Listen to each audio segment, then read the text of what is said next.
Hello and welcome or welcome back to my channel. My name is Janai and this is Karmic Fixer Tarot. And this is just kind of I'm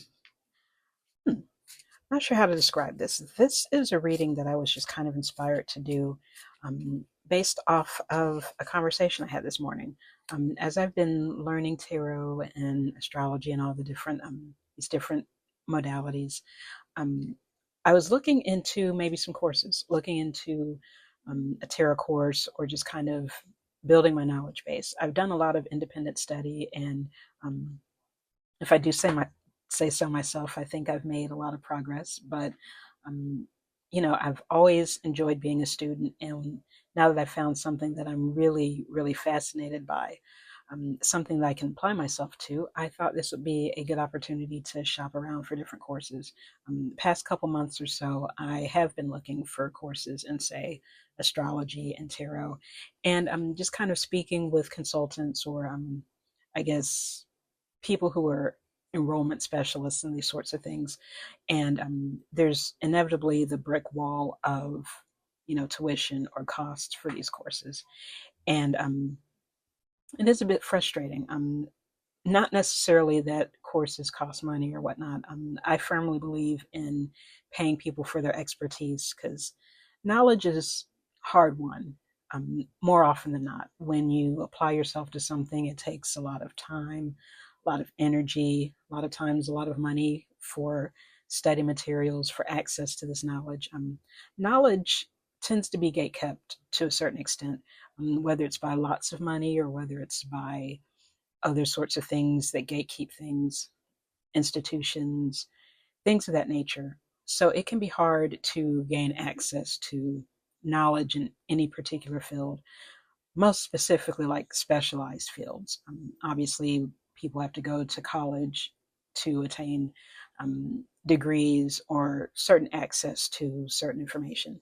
And I'm not entirely sure how I feel about that. On one hand, when people gain expertise and it comes from a lot of work, a lot of effort, a lot of time and sacrifice, it should be worth money, I think.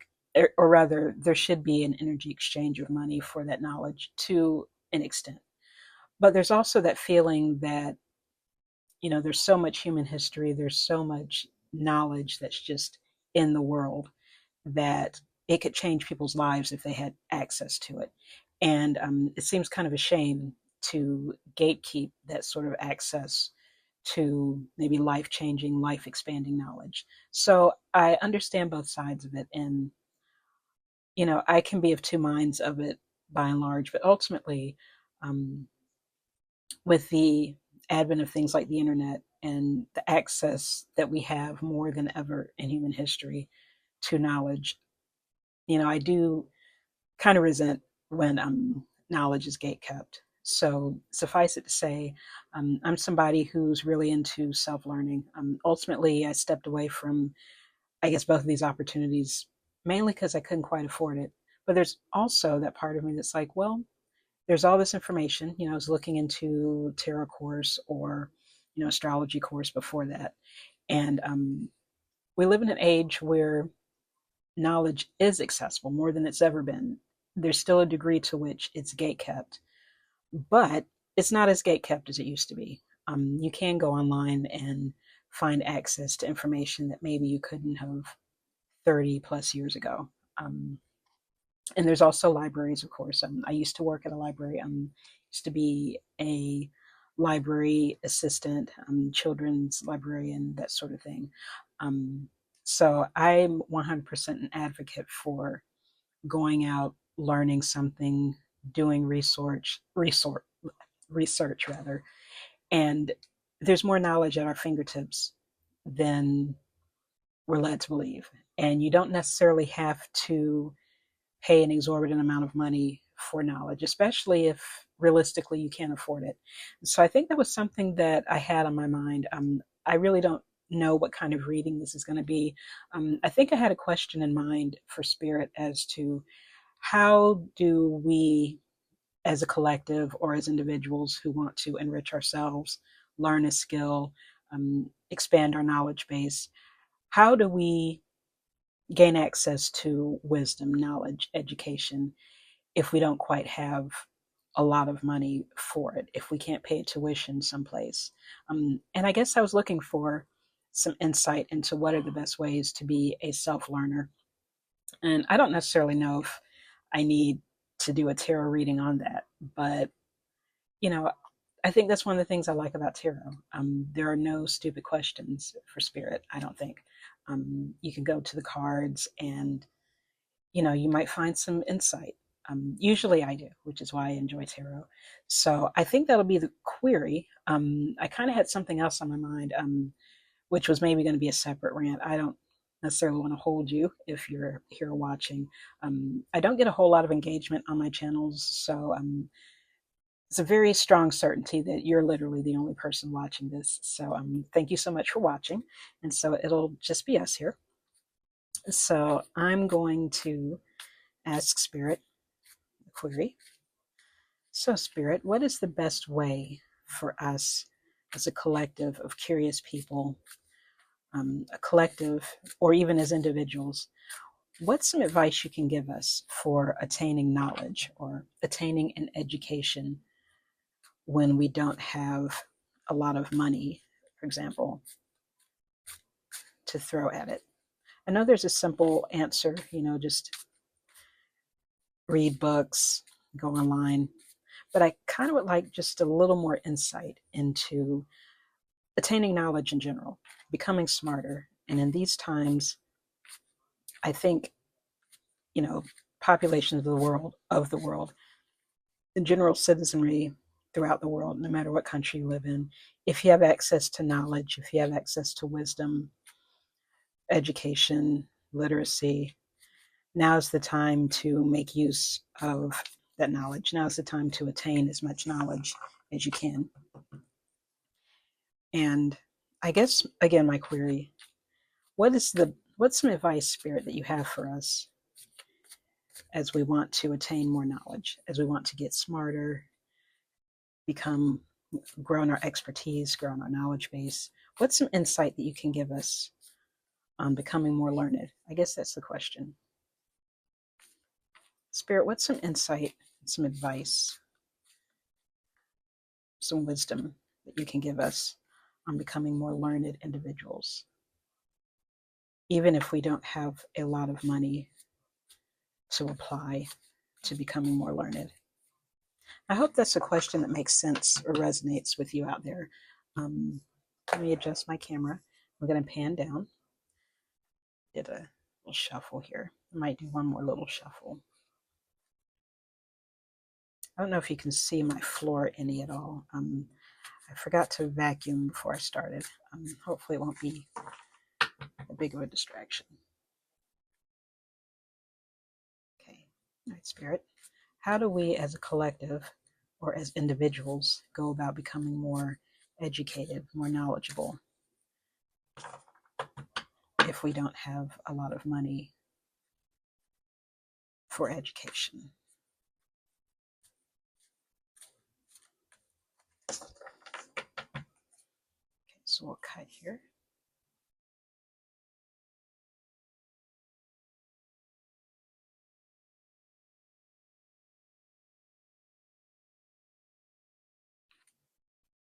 Okay. So I'm going to do one of my favorite spreads, my Advice from the Universe spread. It's generally 3 cards. First card here is what I need to know. Maybe just some general knowledge, some general information on my query. Just kind of, a starting point. Second card, new perspective, maybe something that hadn't occurred to me before.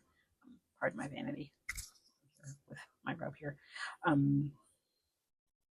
new perspective, maybe something that I hadn't thought about or something that hadn't occurred to me, or maybe something that hasn't occurred to the collective here. New perspective, card 2.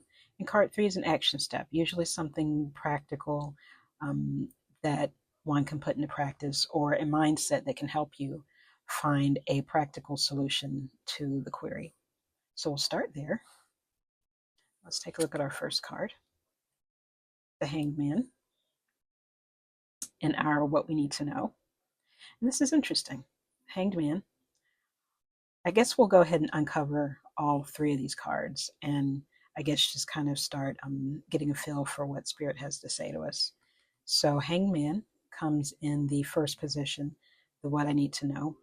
And immediately with the Hangman, you think of surrender. You think of just kind of not not forcing yourself to there there's not a sense of urgency obviously with the Hangman here.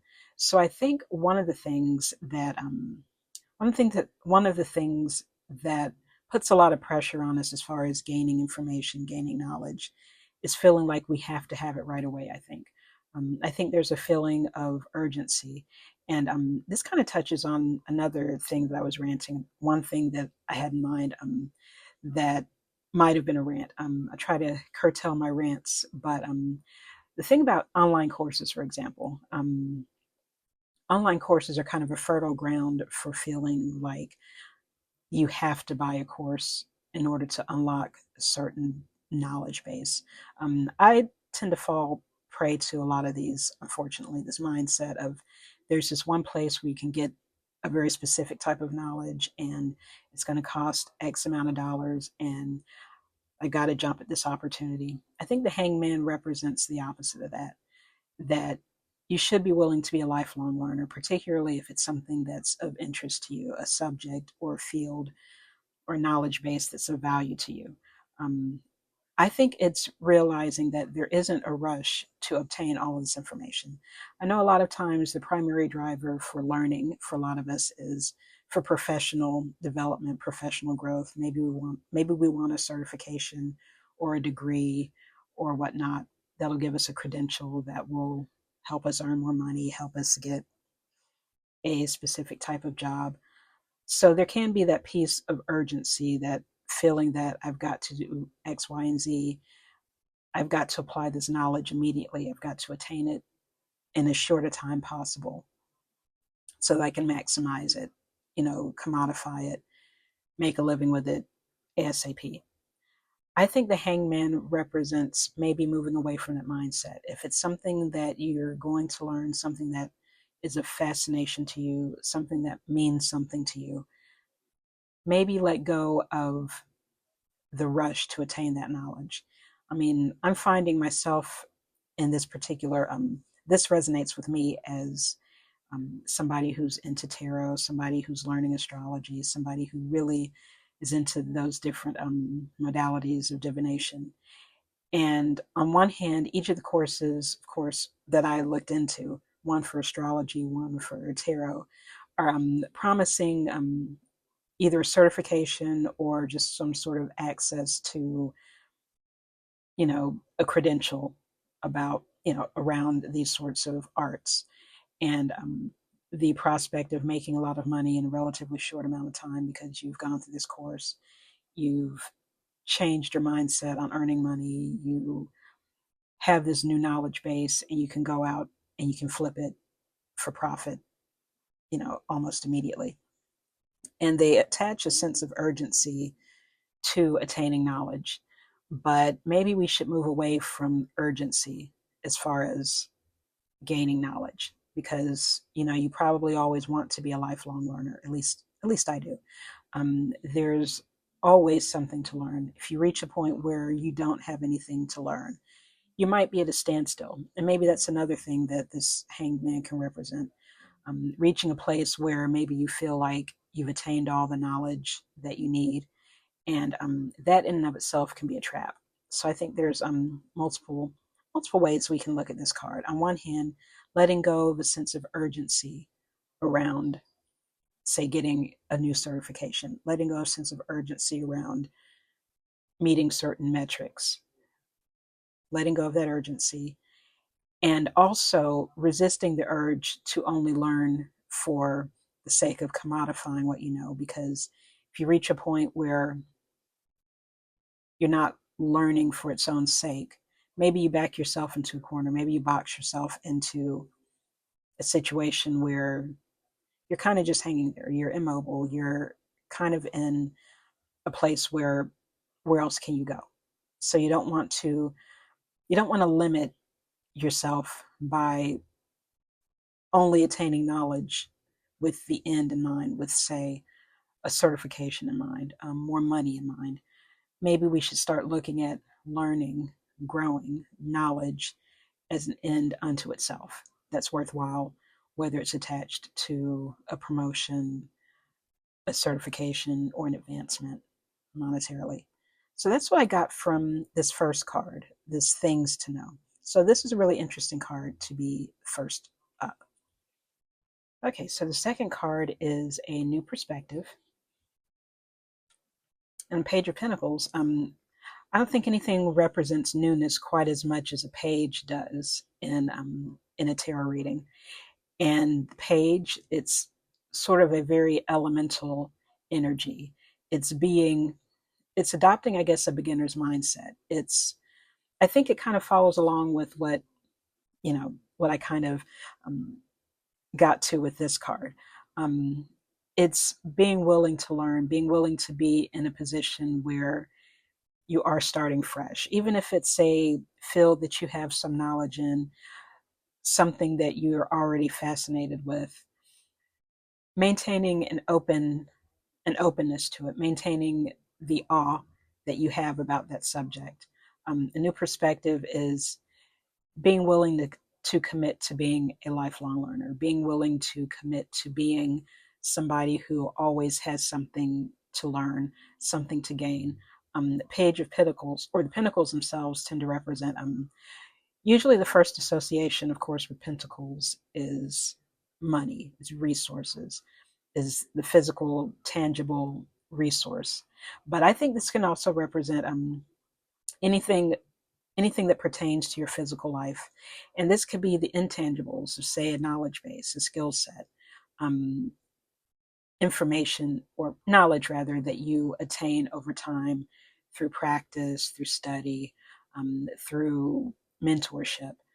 Um, I think this represents having a high regard for that particular starting process, a high regard for attaining that knowledge, a high regard for that resource itself. And the page, I look at the page, and the page is, I think the page is looking pretty reverently at the pinnacle here. And that's one thing, now that I think about it, that I notice with page cards.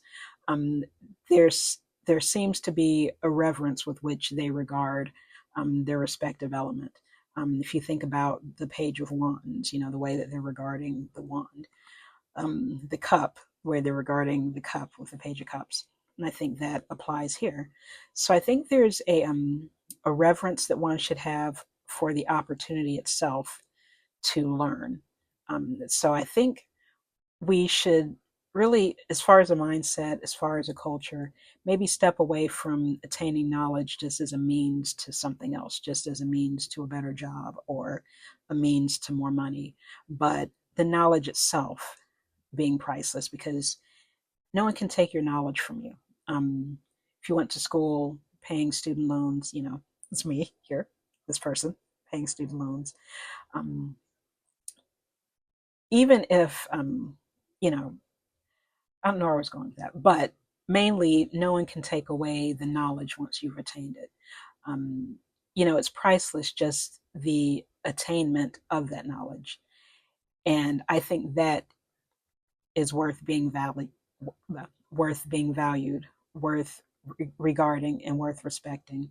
So I think, I guess, the new perspective of this card is not necessarily just chasing credentials, not just chasing education, not feeling pressured you know, to take on a course because it promises to, you know, enrich your bank account, but considering what it is that you want to know and valuing the attainment of that knowledge and the knowledge itself. So I think that's maybe a new perspective that we can gain from this particular card. And that's really resonating with me. It's easy to feel like maybe you're falling behind, you haven't attained enough information. I have a bachelor's degree in English, but I don't have any advanced degrees, no masters, no anything like that. And, sometimes I feel like maybe I fell behind. Maybe I should have attained more knowledge, more credentials, more degrees and whatnot.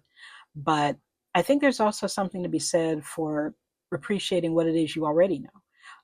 I think the pinnacles can also represent your own inner reserve, your own inner knowledge, things that you might already have at your disposal. Maybe this is a good opportunity to consider what it is you already know. Maybe you don't have to rush out and spend your pinnacles, your resources on a new course. Maybe you have a solid enough knowledge base to appreciate what it is you already have before um, flipping it for more. So I think this is a good representation of that. Okay, so for our third card, we have our action steps. Again, that tends to be maybe a more practical sort of solution, something we can put into action to reach our goal. So we have the Nine of Pentacles. And I think the Nine of Pentacles, I think maybe kind of this is a really good card, maybe following along on the Page of Pentacles, appreciating what it is we already have. You might already be in the fullness of the knowledge that you need to step out and do what it is you need to do. Interestingly enough, I guess just a little bit about what I've been doing recently. I did find an online kind of 4-week astrology course, like a fast track. If you've ever heard of it, you might know what I'm talking about. I'm not necessarily going to give the name of that particular course, but it was a very insightful course. It was free, and one thing that I noticed about that was that ultimately, if you find a free course or free anything online, it is a sales pitch. It will always invariably be a sales pitch, and there's nothing wrong with that. In fact, there's a lot that I learned from this kind of prolonged sales pitch that I didn't previously know about astrology. So it's worth its while. Ultimately, I haven't enrolled in the longer form. I guess there was going to be an 8-week course that was a couple grand for that course. Um, just didn't have it on hand to put toward that particular course. And again, not to say that it wouldn't have been worth it, but ultimately, sometimes you just don't have a grand laying around, or rich uncles you can ask, or you sometimes just don't have access to it. So sometimes it's a good opportunity to appreciate maybe what it is you do have, what it is that you have at your disposal. Ultimately, the 4-week class slash sales pitch, while it gave me some valuable information, when I think about it, it isn't anything that I couldn't have gone out and researched on my own without having to, you know, participate in a 4-week long sales pitch.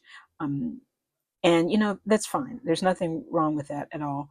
But, I think the Nine of Pentacles can maybe remind us that we have a lot at our disposal. Maybe we have, like I kind of alluded to with the Page of Pentacles, maybe there's a lot that we already have at our disposal that we can make the most of without jumping onto the new shiny thing that's promising, you know, swift, lucrative results. Maybe we already have what it is that we need, and we just need to either find a way to, maximize what it is we already have, or maybe we're at a place where we don't necessarily need that thing that we think we need to run out and get. So I think that's what the Nine of Pentacles represents. She's in her garden, she's got her flower, she's got her bird rather. She's got her pentacles. She's very comfortable, very resplendent in her robe. And she's at a place where she's reached a fullness of what it is she has. So maybe if we're thinking about attaining more education, attaining more knowledge, if we're tempted to take on another course because we feel like it will give us something that we need, maybe before we jump into that course, and this is definitely resonating with me, maybe take stock and appreciate what it is we already have before we feel like we need more. What is it that we're already working with? What ways are we already abundant without having to chase more of what we see as abundance? What are we doing with what we already have? Um, before we're willing to maybe put that towards something else, or before we feel like we, yeah, sorry about that. Okay, so I think I'm going to edit out that phone call. I'll do the best that I can to edit that out.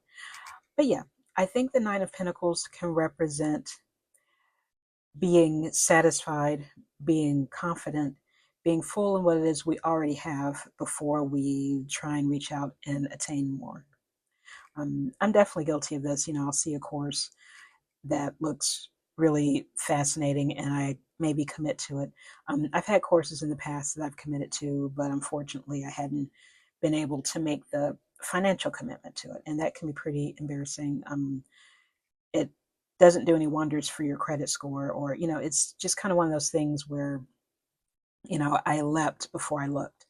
And, I think there's always been that feeling that you can buy your way to something that you need. I mean, especially in a consumerist society like the United States, there's always kind of that feeling that if there's something that you're missing in life, whether it's a certification, whether it's something that makes you happy, just spend some money on it. Spend some money on that course. It'll make you more money. Or spend some money on this thing. It'll make you happy. Spend some money on this outfit. It'll make you look better for a job interview or whatnot.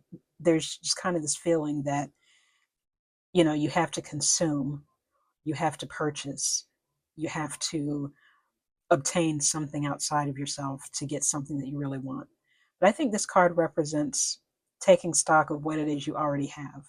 Maybe everything you've already accumulated through maybe what you already know, your own knowledge base, what education you may have already obtained, or what job experiences you may have already accumulated, or what resources you may already have, at your disposal, whether that's inherited resources, whether that's something you've already purchased in the past, that sort of thing.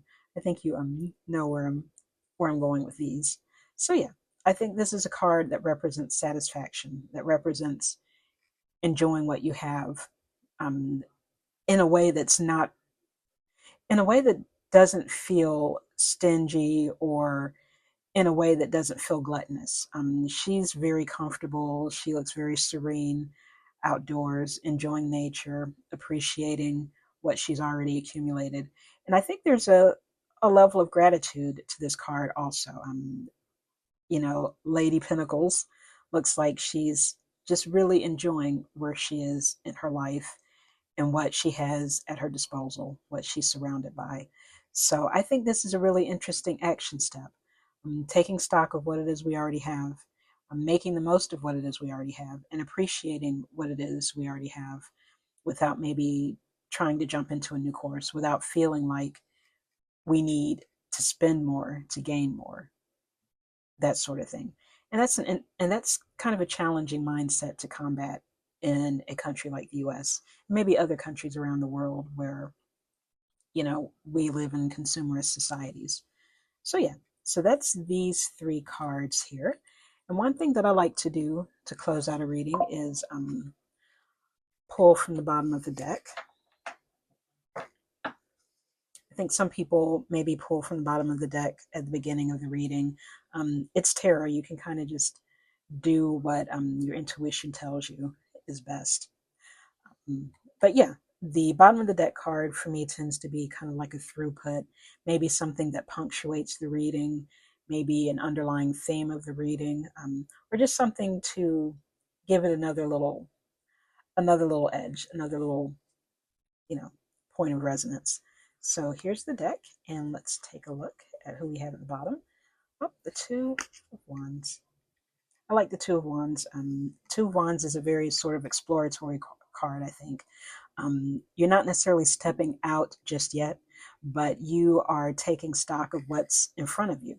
You're, the Wands suit is the suit of creativity, passion, expressiveness, the suit of action, and you're being kind of deliberate. So I think this card represents the type of deliberation one might need before they take on a course or before they commit to spending time, money, energy on something that maybe they don't need right away. Or, maybe taking the time to consider this as an opportunity, as like a true opportunity. Um, so yeah, I think the Two of Wands is a very fitting bottom of the deck card. We have our person who looks like they're ready to take the world by storm. At the very least, they're ready to embark on whatever the mission might be, but they're taking stock first. They're, exploring the space out in front of them. They've got the globe in their hand, and they're being deliberate about it. They're not rushing into action. And that's one thing that definitely resonates with me. Um, you know, Sometimes, I might get shiny object syndrome, especially when it comes to a class, especially when it comes to something that I'm interested in learning. And, again, sometimes I might leap before I look. And I think this card is a reminder to, you can actively deliberate. Well, the wands is a suit of action. Deliberation, taking one's time, doesn't have to be passive. And I think that kind of hits on another thing that I find bothersome about, the sort of culture with courses.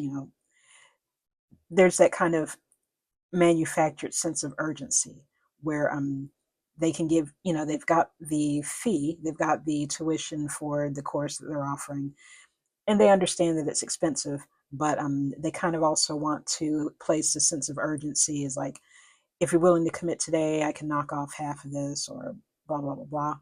Um, all kinds of sales tactics that want to instill a sense of urgency. This is a deal that won't last for too long, or, you know, there's also the emotional urgency. It's like, your money situation, maybe that's just an excuse, maybe you need to find a way to step past that money block you have, or something like that, when people's access to funds are a very real concern.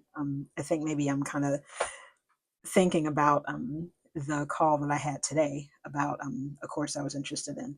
This person was really, really professional, really, you know, really amiable and whatnot. But there's always that sense that, you know, whenever somebody's trying to sell you something, whether it's a course, whether it's just something in general, that feeling of trying to get you to override whatever objections you might have.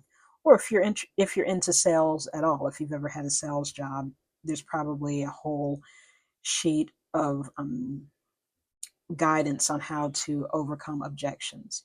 You might have a legitimate objection, and the salesperson's job is to help you override that objection, usually by instilling a sense of urgency in just taking this leap without deliberating for too long. But I think this card is a reminder that it is good to deliberate. And I don't think deliberation needs to be shamed.